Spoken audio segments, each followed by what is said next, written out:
Lesson 8 is called the what power function.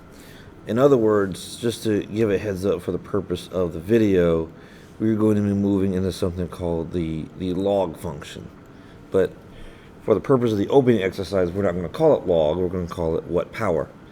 And so this exercise is generally designed for you to try and take some educational guesses as to what you think the answers are going to be. So my recommendation would be first to pause the video and then look at part 1 and part 2.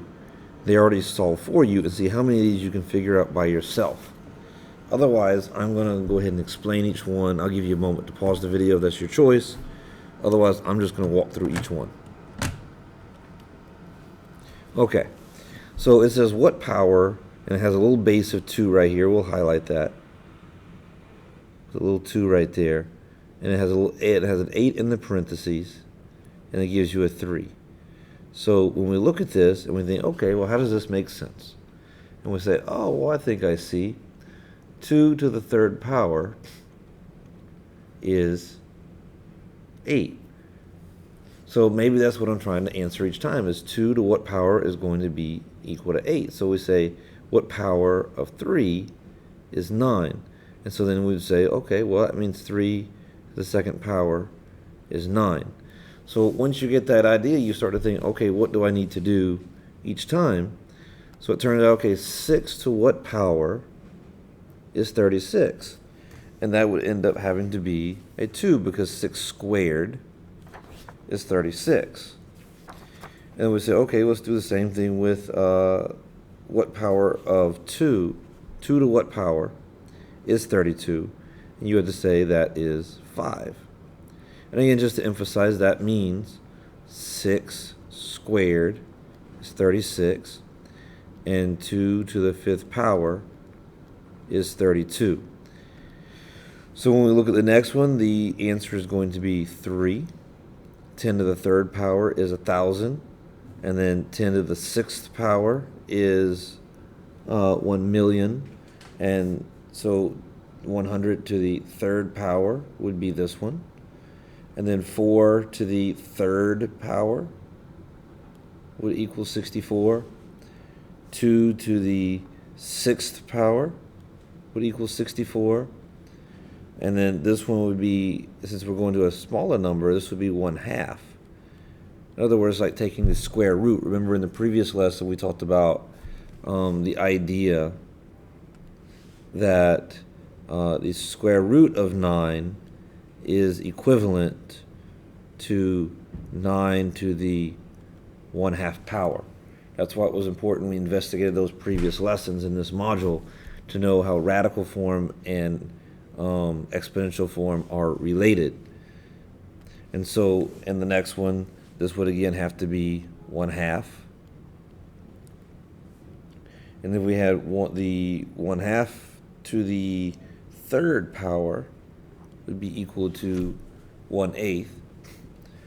And then you've got, this would be a 0. This would be a -1. This one would be a -2. And the last one would be a -1/2. These 3 are a little bit more challenging in thought process. Right, we're not going to look at B for the sake of the video.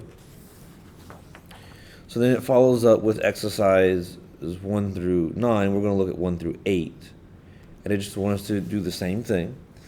7 to what power is 49? And so that would be 7 squared. And then if we look at the next one, 0 to what power would be 7? And this one is not possible. You can't raise 0 to some power to get another number. 5 to what power would be 1? That would have to be 0. And then 1 to what power would be 5? Again, this one is not possible. Then the next one is -2 to what power would be 16? And that would have to be a 4. And again, remember, this is mentioned on that one. your negative 2 needs to be in parentheses when we raise it to the fourth power. That's like saying negative 2 times negative 2 times negative 2 times negative 2. So in number 6, that one is again not possible. I cannot multiply a 2 to itself 5 times and expect to get a positive number. Here in number 7, 1/3 to what power would be 9? This would end up being negative 2. And then in number 8, that would end up not making sense at all. So this one is also not possible. So where does all this lead? This leads to the idea of something called a logarithm. And so we have this little piece about logarithms. I'll underline the word logarithm right here. This is what this piece is about. And it says, by definition, if three numbers L, B, and G, X, with 0, with B being between 0 and 1, or B is greater than 1, are related to this exponential design, B to the L power equals X, then L is the logarithm of base B of X. And we write it's this such right here, log base B of X is equal to L. So here we have some characteristics. If B is greater than 1 and X is greater than 1, then log base B of X is greater than 0. If the base is between 0 and 1 and X is greater than 1, then it is less than 0. And so what we have here is some examples on this case right here. Notice the word log, L-O-G, replaces the what power that we did. And so it works out the same. 2 to what power would equal 8, and that would be 3, and so forth. These are examples that would not work. We could not find logs or simplify those in whatever case. So what we have now is in these examples, before I dive too deep into them, these are the exact same ones we just did with the what powers. It's just what it is, they took the what powers out, and I'll go back and show you. Look at this one right here. Log base 2 of 8 is equal to 3. That was the exact same one that was right here in the opening exercise. So these answers will be exactly the same in that perspective. So if we just walk through them again, we reread them now. We say log base, let's see where we at, right here. Log base 6 of 36 would have to equal 6, not 6, 2. Because 6 to the second power is 36. Log base 2 of 32 would equal 5. And again, these are just going to be the same, so I'm going to run through them. This would be a 3. Number 6 is going to be a 0. Number 7 will be a negative 1. These are the same answers we've already had. This would be a negative 2.